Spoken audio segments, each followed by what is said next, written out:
everybody. So, I am back with this game again. I tried doing this game at Retrothon 2024, but it kicked my butt, so we're going to get revenge on it today. Anyways, I'm going to do a good old-fashioned reset because I feel like it. And the funny thing now is that I'm actually going to be playing in English. So I don't have to do any unnecessary translating, so let's just go ahead and get started. So, make sure I select the right weapons here. Alright, here is Nemesis 3, The Eve of Destruction, known in Japan as Gopher no Yabu Episode 2, which some of you may recognize Gopher no Yabu as the subtitle for Gradius 2 Arcade. It shares some things in common with Gradius 2, but it's not really like a direct port of Gradius 2 on the MSX. It is its own game, and it sort of ties into the MSX storyline in general. So this takes place approximately 200 years after the events of Nemesis 2 on the MSX, which I did at last year's Shimuptember event, if you want to check out that run. And in this game, we are piloting the Vixen, which, again, functionally is no different than the Vic Viper, or Metallion. And we play as David Burton. No, not David Burton. Wait, yes, David Burton, who is actually James Burton's son, because James is dead now, because, you know, old age, that happens to people. And let me just say that as far as, like, how the plot impacts this game, this probably has the biggest plot impact in terms of gameplay in the entire series. You may have specifically noticed that I'm going to be aiming for the good ending, because there's actually multiple endings in this game, depending on whether or not you fulfill certain tasks. This is not as cryptic of a game as Salamander on the MSX. That game is so ridiculously cryptic. But there are still a lot of secrets that are not immediately made obvious to the casual player. Anyways. Now, even though I said that this game is not a port of Gradius 2 on the MSX, this first stage is very similar. It's just a bunch of flaming suns. And I would be remiss if I didn't immediately point out that this game has one of the best video game soundtracks out there. Every song is just beautifully composed. And it sounds amazing with the SCC chip that the MSX provides. So if you're not a fan of MSX music, you will be after this run.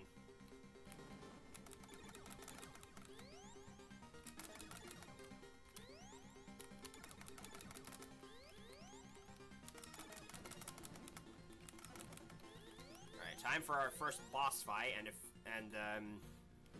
this might look a bit familiar to you. You would think this is the Phoenix, but it's actually the Geezer Butler, because for some reason, all the bosses in this game are named after famous bands. Don't ask me why. It's just the decision Konami made, and there it goes, already dead. That's gonna be most bosses in this game, by the way. And with that, we're just gonna head straight into the second stage, which is a botanical life stage. Which features a bunch of plant life, you know, standard Gradius stuff. And for some reason, this song's name is Feel Pleasure to the Death, which I'm not entirely sure what that's supposed to mean, but, you know, we roll with it.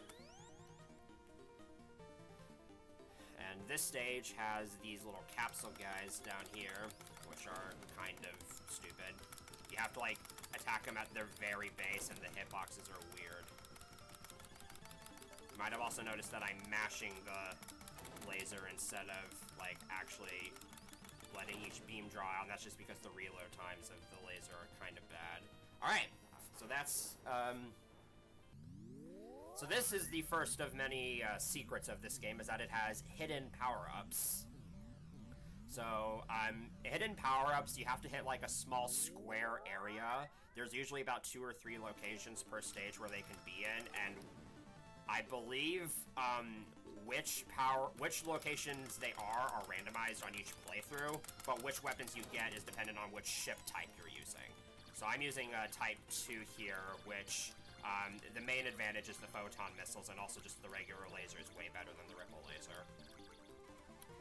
You might have also noticed I'm using standard options, even though this game actually introduced the fixed option formation that would later become... I'm sure everyone prefers to using Gradius 3 SNES, but I believe this game is where that option type actually originated. So there I got the Twinkle Laser. There is... Again, their locations can be memorized, but since there are multiple locations per stage, you may have to check more than one. And there is an item radar code that you can use to make finding them a little bit easier, but I'm going to try to get through this run without using that. It's not really cheating or anything if I do, I just kind of prefer playing without it. These final little plant blossoms here, you can actually destroy the pods early, but I think it depends on whether or not the pod is red or green. And so, that's another stage down. Yeah, the blocky scrolling, I'm playing it with the blocky scrolling so we get the true MSX experience. So here is a Hans Naughty. It's very similar to Big Eye from Gradius 2, except it kind of moves around. And we can also kind of take care of it pretty quickly. Alright, this next stage kind of sucks in more ways than one. Literally. So that little gray-black hole there, hopefully that won't be important later. But it might come into play. So this stage has a very interesting and also kind of stupid gimmick. By the way, flashing lights warning. Some flashing lights here that'll persist for a little bit.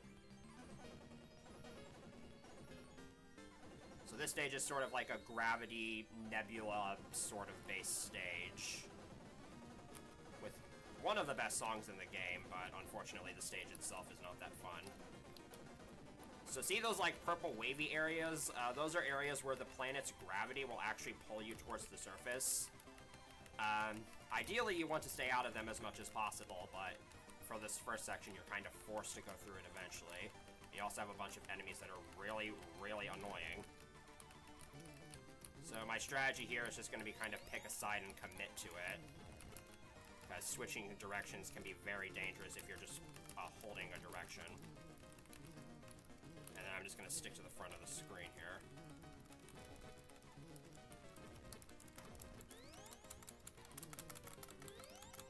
This stage concept would later make a comeback in the Gradius fan game Garudius 95, and when I say that, I mean the stage is literally almost a direct one-for-one copy. Okay, this part sucks. So those lighter pink enemies, if they touch your ship, they don't kill you, but they attach to the front of your ship and prevent you from firing. And I don't believe it goes away until you die. So, you really don't want to have that happen. Also, yes, I just went up to 4 speed-ups, and that's just because the end of this stage basically mandates it. Those cannons actually shoot out like tiny little bombs that explode, but you can destroy them before they even get the chance to fire. Alright, so that stage is very, very scary to go through, but we should be in there. Alright, and now we have this boss of sorts, which is just a bunch of black holes. If you touch the center of any of them, you get warped back to the beginning of the stage. So we don't want to do that because I don't want to have to play this stage all over again. But one of these black holes is actually fake and contains a secret. So that black hole that doesn't animate also contains, it's random each time, but it also contains a power-up. And it's the only black hole that doesn't kick you out. But their pull is very, very strong, which is why I needed 4 speed-ups here. But it's only the very center of the black hole that you need to touch, and even then it's a pretty small area, so we're good. Alright, so now it's time for some plot exposition, and I have the cutscenes in English so you can understand them. So basically we've discovered that the Bacterians are actually entering a time warp, and they're going to go back to, I forgot what Gradius year it is, we'll see in just a moment. They're going, I think, like 500... No, I don't remember. Let's see, what is it? 165 years. So they're going back to when James Burton, who later became Lars the 18th, and if you remember, was the former pilot of the Vic Viper and Battalion, and they're going to try to assassinate him as a baby. So now we have to go back in time in order to try and stop them from doing that to James, because then, of course, history would be very much changed and not in our favor. So, boss rush time! Because this time warp is the perfect excuse to, you know, have a boss rush.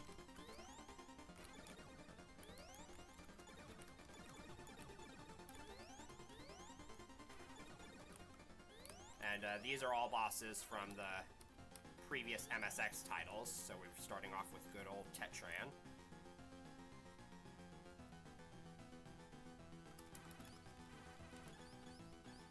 Although it looks a little bit funny because of how the MSX has to do graphics.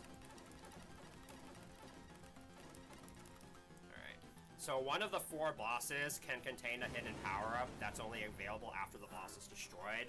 So, whichever one takes longer to explode than normal, it's going to be the one that does it, so I have to watch for that. Here's Abaddon. This is normally the worst boss in Nemesis 2 MSX, but in this game it's a lot slower, so it's a lot easier. It also takes less damage. Alright, so this one... Oh, nope, it wasn't that one. Alright, so it's either going to be Misfit or Big Core, so here's Misfit. This boss is also quite a bit weaker than it was before.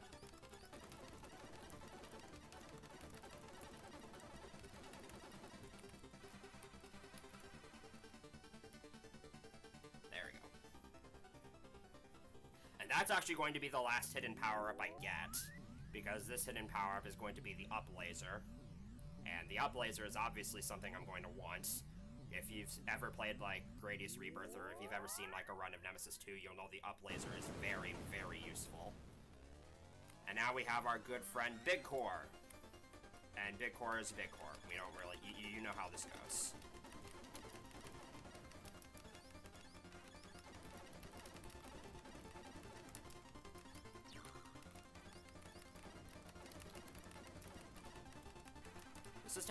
This is taking longer to destroy than it should have. Good thing it's easy. And that's the boss rush. Pretty short. So now we finally arrived in Gradius year 6644, but we were 6 months too late. So not only have the Bacterians successfully captured James and are holding him hostage somewhere, they have also taken over 5 different planets. So the next part of the game is going to be trying to reclaim those 5 planets and also try to figure out where the heck James is. And this is where the crypticness and plot aspects of the game really, really start to come into play. So...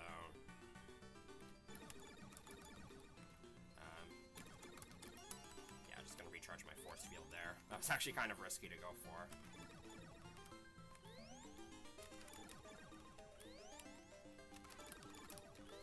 The up laser, and you can already tell that the up laser is just extremely overpowered.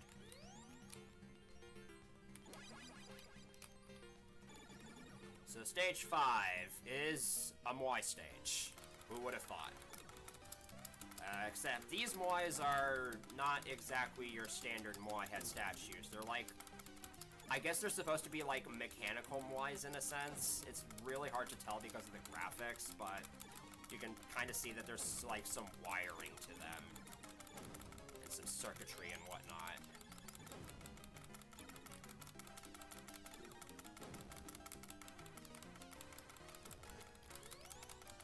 So... yeah, the Moais are the Moais. They're no more different than usual, aside from just how they appear. But the annoying thing is that you can't actually just do damage to them right away. They have to, like, do one cycle of their mouth opening before you can actually do damage to them. Luckily, your missiles can actually one-shot multi-hit enemies, aside from bosses in this game. So after that, like, one brief mouth opening, if a single missile enters their mouth, like you'll see here, then they're just dead.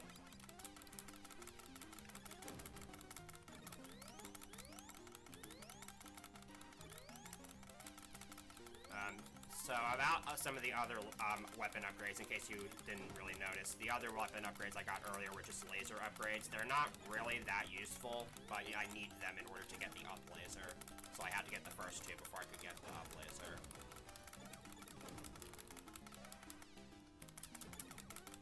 Some of these Moais can actually act like red Moais, which have the ability to turn around and face you.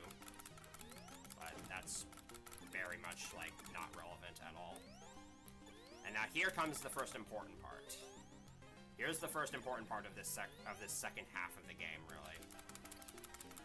So I need to check. Once I destroy this Moai, and really I think I can actually destroy both Moais because I think it's slightly safer. So I'm gonna check this spot, and it's not. I don't think it was there. So there's a certain item I need to find in this stage, and I actually need it in order to make progress in the game. So if it wasn't in that pair of Moais, it should be here. Yep. There's only two possible locations it can be in this stage, and it's between either of those two pairs of Moais. So I know which one of those it's going to be. So these are the map pieces. I need to find 3 different map pieces in order to make a complete map, which will help me find where James is. Or I guess I should call him Baby James, because at this point he's like an infant. He's like, I don't even know how old he is, but he's like probably less than a year old at this point. So there's 3 different colors, red, blue, and green, and I need to find all 3 of them. So that's the red map, and then the other 2 maps are going to be in later stages.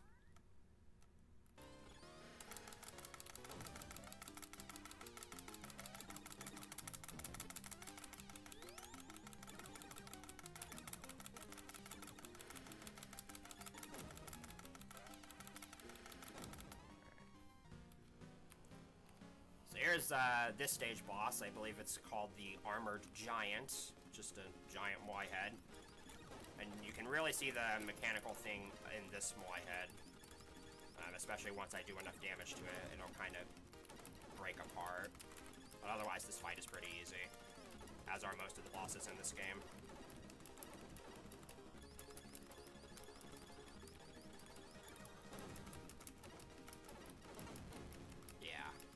I just tore off a part of it, and now you can see that, like, there's a bunch of mechanical parts underneath it.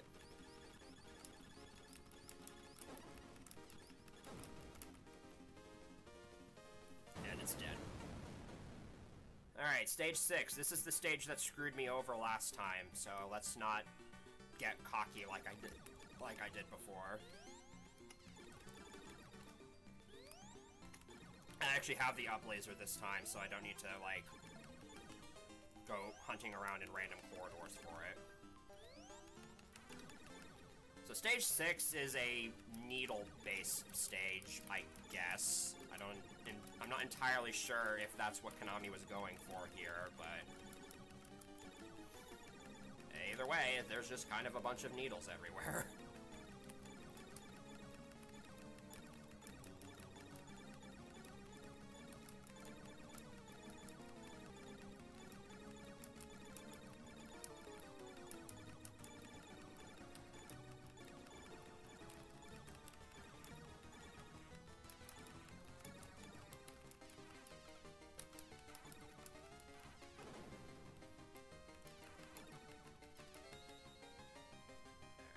Extra lives are awarded once every 100,000 points, so they are a bit spread out in this game.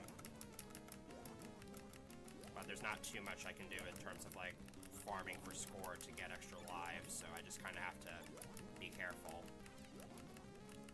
So as I learned the hard way at a Retrothon 2024, if you die at this checkpoint, you're pretty much just screwed, so don't do that. Like, it's... I could not recover after, like, 5 continues, and I'd say I'm pretty good at making spontaneous recoveries, so... Just, don't die, you know.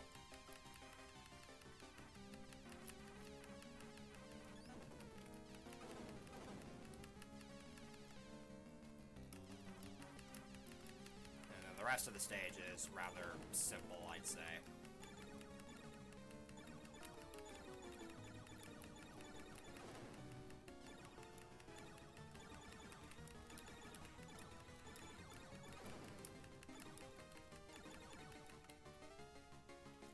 finish off the stage with what I'm guessing is supposed to be some kind of, like, needle dragon. Again, I don't know what this stage is supposed to be. But whatever it is, that's it for that. And here's the boss of this stage. I say boss, and you'll find out why. I put boss in quotes, and you'll know why I said that very quickly. This is Leonard Skinner.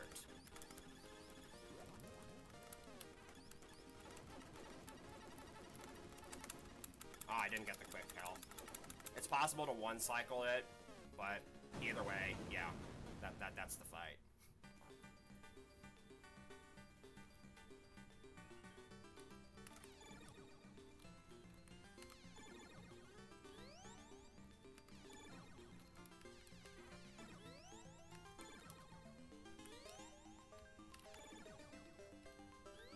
Stage 7 is a bit tricky at times. This is a stage you definitely need to know what's coming. So it's a desert-based stage, but there's a... First of all, you have a bunch of cannons that are hidden in the floors that rise out. Also, the cannons are start firing quite a bit more at this point in the game.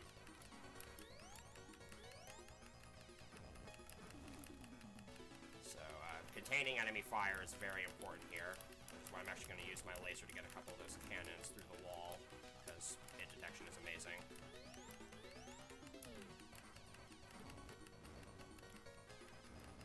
Alright, I gotta be careful here. So I can rush forward here and destroy this little rock. Because in here is the second of the 3 map pieces I need, and unlike the other map pieces, it will always be in that one spot.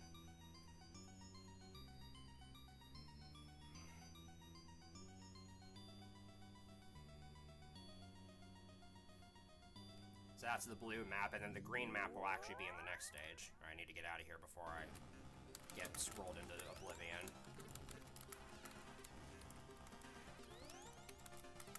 And then this part of the stage is just straight up mean.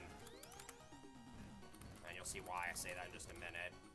Because we have rocks that jut out of the ground, and they actually block you off completely, and if you don't go through them in time, there's no way through. So you have to just kill yourself and try again. It's very stupid.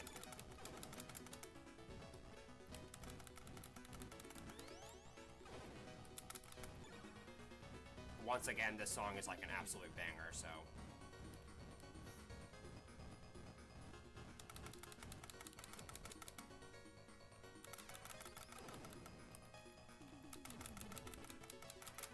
Alright, I'm not gonna go for that. I don't want to risk getting too close to the terrain and dying.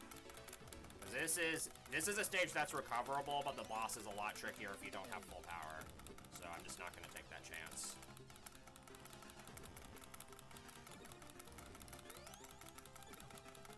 This last section, you just have a bunch of cannons springing out from the ground and worms flying at you, and then whatever those things are that are popping out of the sand.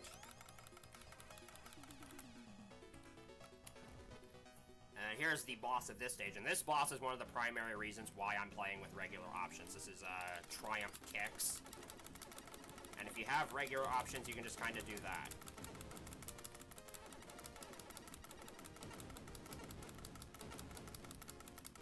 Just point blank him. You can't really point blank him like this if you have the fixed options, so they take a lot longer to go down.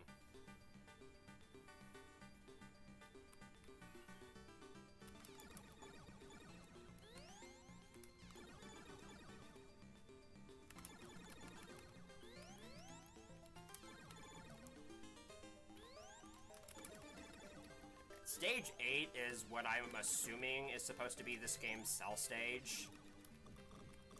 It definitely gives off that motif, but at the same time, there's also some other elements of it that don't entirely make sense.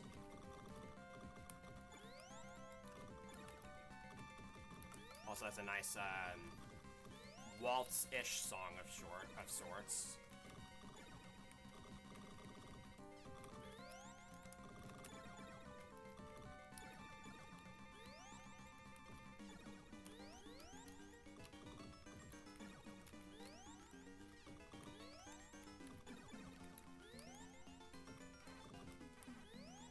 So there's 2 places the map can be in this stage. One of them is right here. And there it was.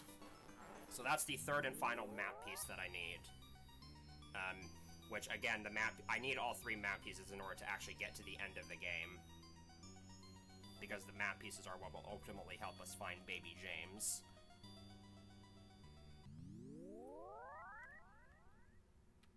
Okay.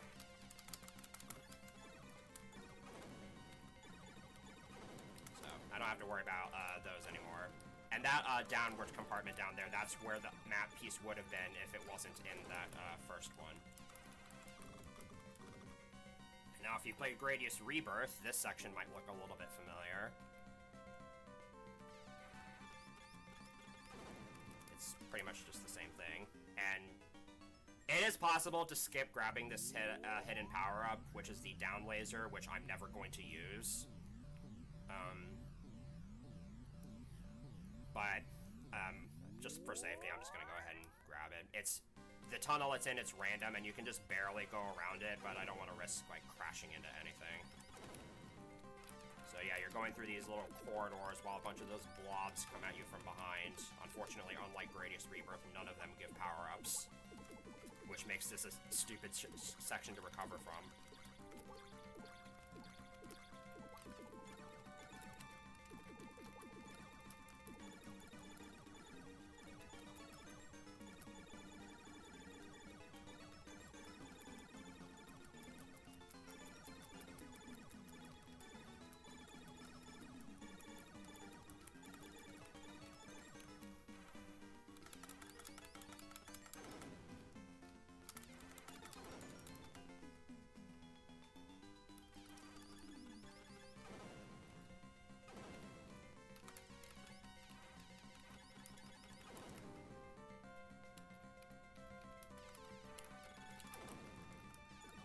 I really want to make sure I have a spare force field for the ending of this stage, just for safety.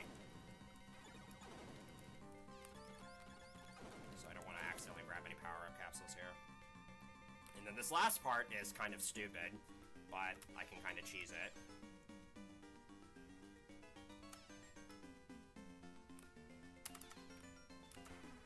Alright. You can shoot through it, you can fly through it. So here is Vixen wins by doing absolutely nothing.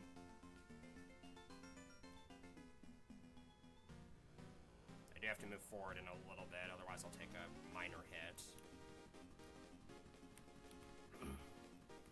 So yeah, if you need an easy way to get through there, just do that. And here is the, oh gosh, what is this thing's name again? The boss names here are... No, this is Killer Dwarf. Yeah, that's this thing's name. It's like an organic core of sorts. I guess. Very easy fight. Alright, I really want to recharge my force field before the start of this stage. Okay, that's... So stage 9 is the first of the 2, like, base stages of this game. And again, we have an absolute banger. But this stage is definitely a very hard stage to get through in one piece.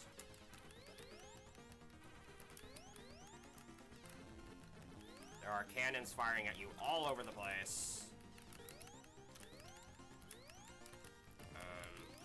It's just, it's not fun. There's also a lot of moving walls that you need to contend with, a lot of corridors you need to move very quickly through. And then this part sucks because you can't really get any of the cannons behind you. Alright, that went pretty well.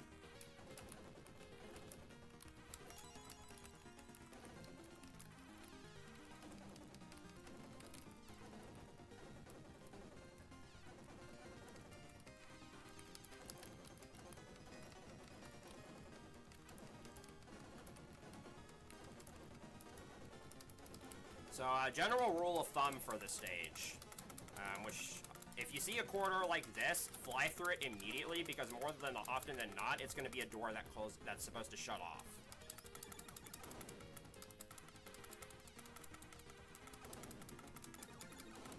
Although, for some reason, that doesn't apply to this door. And then next door, weirdly, is actually a door that starts out closed, but opens later. And then here's where things are going to probably get a little bit dicey. There's a lot of cannons here, and very narrow spaces.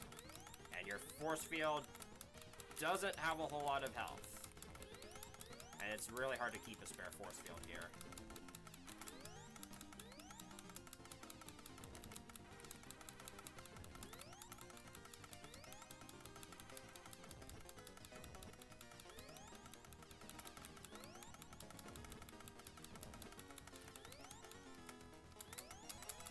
Switch to the tail beam here, because I'm going to need it for the boss. And then I'm also going to go in there. So that section, that space will always contain this item. This is the extra sensory device. It has the same function as the item radar, as I said earlier, which basically makes all the hidden items show up as like tiny squares. Obviously I don't need it for too much at this point in the game. But I am gonna use it to make finding the next hidden item in stage 10 a little bit easier. Yeah, basically. Which, by the way, I literally discovered this as I was messing around preparing for this run earlier today. Yeah, that Ducker's having a good time. The item code is not case specific. I thought it was for the longest time, but it isn't.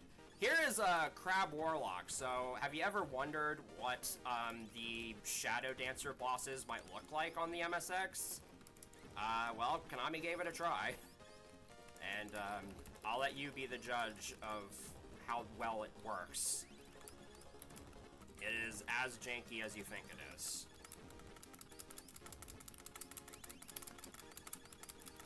That maneuver right there is very, very important, getting through the bottom legs like that.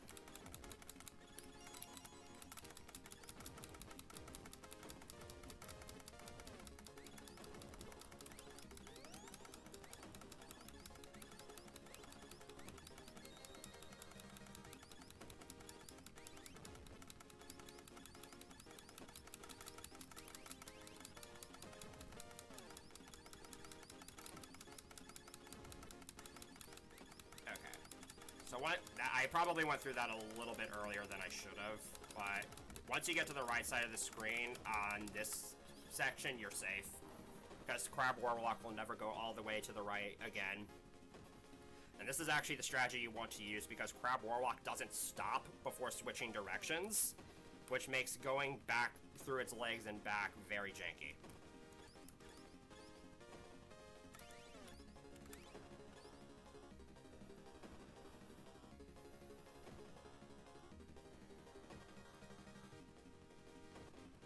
I'll give Konami an A for effort on that fight.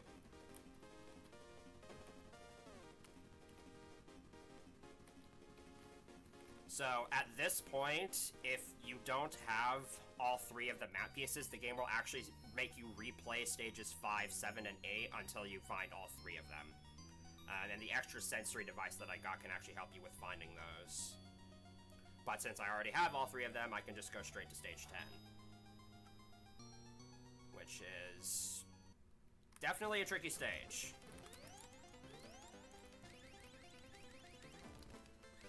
Alright, I'm gonna go ahead. I did not want that. I forgot that the up laser was the 5th slot. Either way, I have upwards fire, so it's not bad. I can get the up laser pretty quickly.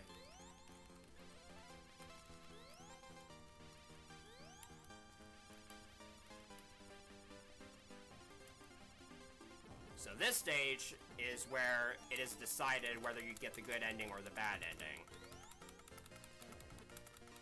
There's a very important item I need to find in order to get the good ending. It can be up there, but it wasn't in this run, which means it's just going to be later in the stage.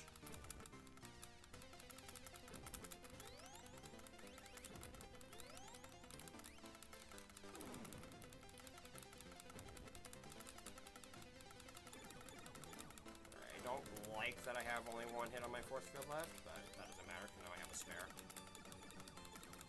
And now I have a bunch of green blobs, again, for no real discernible reason. So I actually don't want to switch back to the laser right away. In fact, you won't be seeing much of the regular laser for the rest of this run.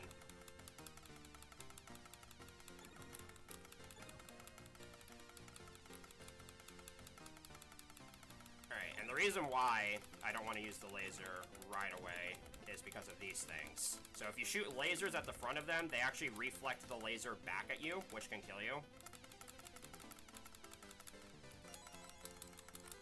Alright, right there, that's the item I want. There we go.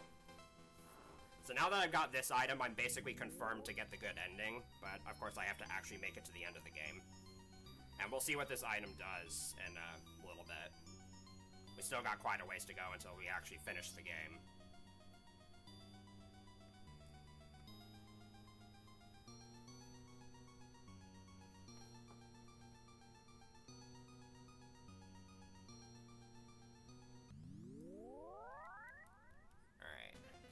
At this point, all that's really left for me to do is just make it to the end of the game. Which, as is always the case with Gradius games, it's not over until it's over. There are still many, many ways this run can go horribly wrong.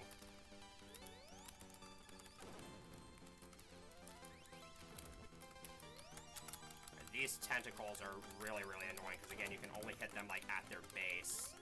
And the arms do a very good job of making that hard. Here's a fun part of the game. So that little thing right there is a one-time use mega laser.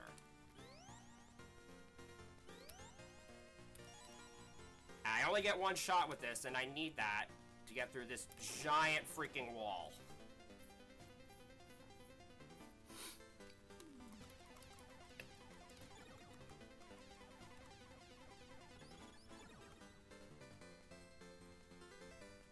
Okay.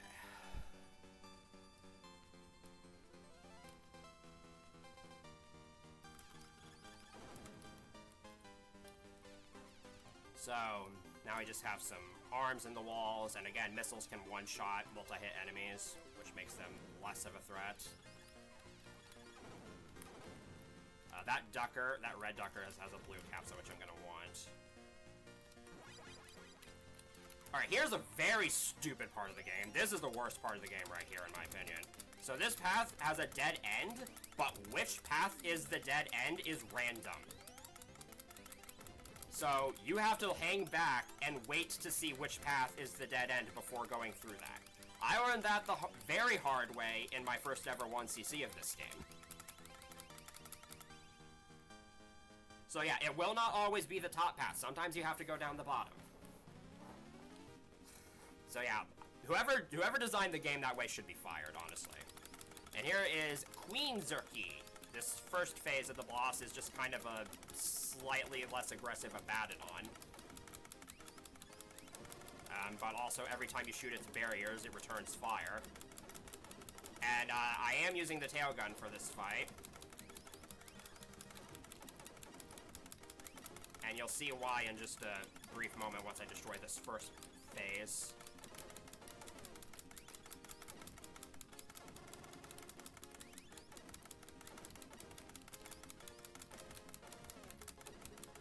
This is taking a little bit longer than I'd like. Okay, there we go. Now the second phase, this phase is what it really comes down to. So I'm going to use my options to take care of a good chunk of these cannons, like that. And then the ship's going to move in a very specific way.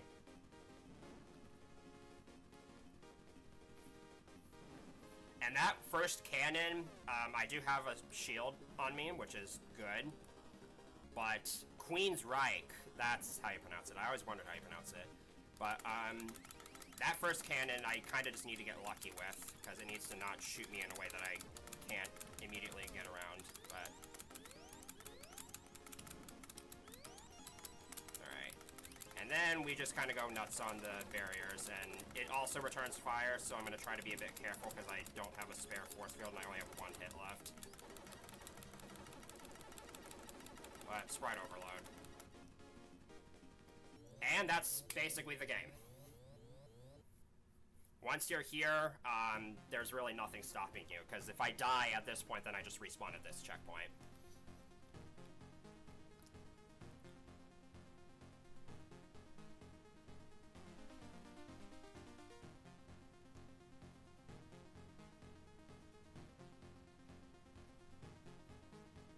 That boss is it's not that difficult, but it's very scary at the end of the run, because that's a punishing checkpoint to die to. Here's Gopher, because remember this game's Japanese name is Gopher no Yabu Episode 2, or Gopher's Ambition Episode 2, and it's a Gradius final boss, so even though it attacks you, yeah.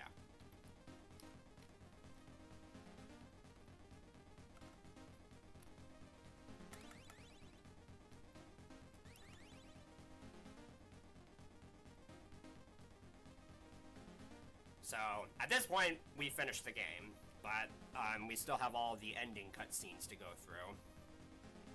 So I'll probably stop time once those start.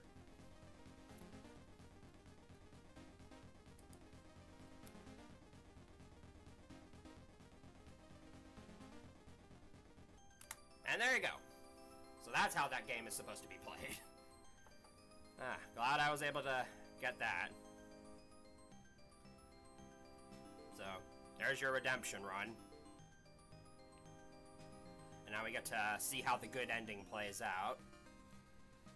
So, we finally made it to James, but now he's dead. So, oh no, we're too late, except we have gas that can just revive him, apparently. I'm not entirely sure what this is supposed to... I don't even know, okay? Just Konami logic. And now he's better, alright? Whatever. And now we get to return him to Planet Gradius. It says Nemesis because I'm playing in English.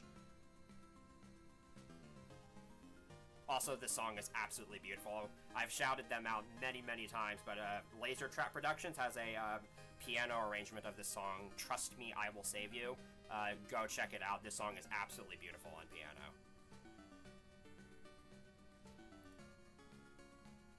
But it's not entirely over yet. And I'm gonna warn you, there is a very major flashing lights warning. It's gonna be pretty severe for a couple seconds, so if you have, like, epilepsy or anything like that, you might wanna look away in a few seconds.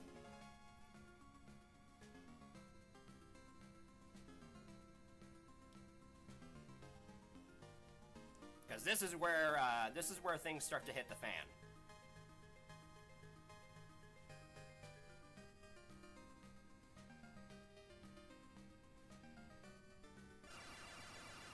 Oh no! Now we're under attack!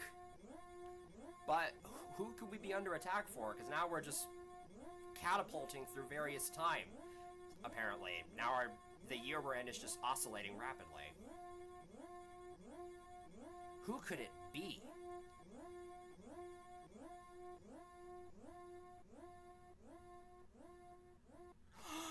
It's Dr. Venom! So, for those of you who aren't familiar with the lore of these games, Dr. Venom was the former Director General of the Gradius Space Science Agency. He was actually the man who developed the Vic-Viperin Battalion, but he attempted to assassinate Emperor Lars XVII, got exiled, and then got mutated by the Bacterian. So Nemesis 2, the entire plot of that game has him as the antagonist, and then he's the secret antagonist in Salamander MSX, and then he comes back in this game to try and attack us. But we have that shield I got in Stage 10, so we're able to successfully repel his attacks, because we can't use the normal shield while in Time Warp mode. And now that Venom is no longer a problem for us, we can use our handy-dandy time machine to go back to the present and finish off the game.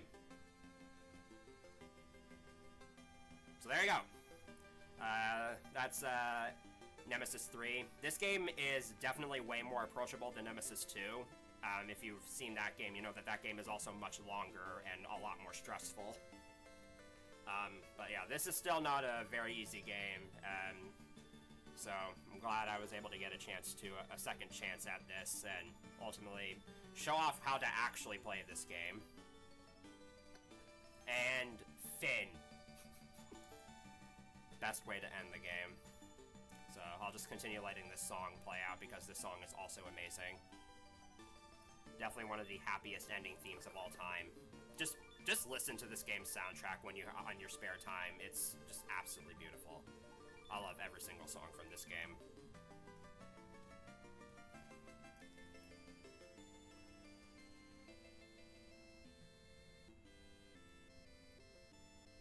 And that's it. Alright, I'll throw it back on over to you guys. Thanks for watching, and I'll see you all tomorrow morning.